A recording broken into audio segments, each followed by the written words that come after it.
சென்னை புறநகர் பகுதிகளில் ரவுடிகளின் அட்டகாசம் நாளுக்கு நாள் அதிகரித்து வருகிறது. தொழில் நிறுவனங்கள் மற்றும் வியாபாரிகளை மிரட்டி மாமூல் வசூலிப்பதை ரவுடிகள் வாடிக்கையாக வைத்துள்ளனர்.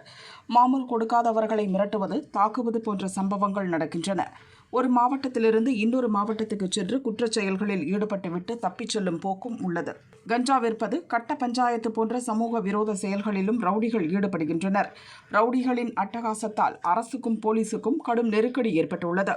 எதிர்க்கட்சித் தலைவர்கள் மக்களின் கேள்விகளுக்கு பதில் சொல்ல முடியாமல் ஆட்சியாளர்கள் திணறுகின்றனர்.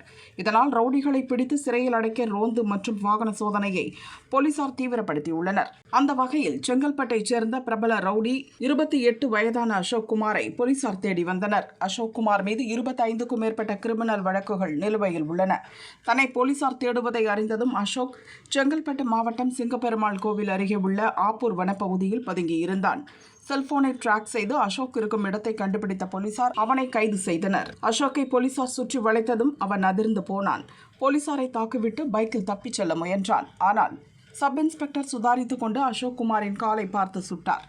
முழங்காலுக்கு கீழே குண்டு பாய்ந்தது. ரத்தம் கொட்டியதால் சுருண்டு விழுந்தான்.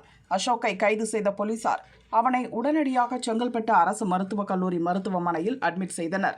அங்கு அவனுக்கு சிகிச்சை அளிக்கப்படுகிறது. அசோக்கிடமிருந்து 3 கிலோ கஞ்சா பறிமுதல் செய்யப்பட்டுள்ளது. இது தொடர்பாக போலீசார் கூறியதாவது: அசோக் கட்ட பஞ்சாயத்து கஞ்சா விற்பனையில் ஈடுபட்டு வந்தான். போலீஸ் கைது செய்யும் என பயந்து காட்டுப்பகுதியில் பதுங்கினான். ஆனாலும் அங்கிருந்தபடியே கஞ்சா தொழிலை செய்வதாக எங்களுக்கு தகவல் கிடைத்தது. அதன் அடிப்படையில் அவனை பிடிக்க சென்றபோதுதான் எங்களை தாக்கிவிட்டு தப்பிச் செல்ல முயன்றான். நாங்கள் அவனை சுட்டு பிடித்தோம் என போலீஸ் அதிகாரிகள் கூறினர்.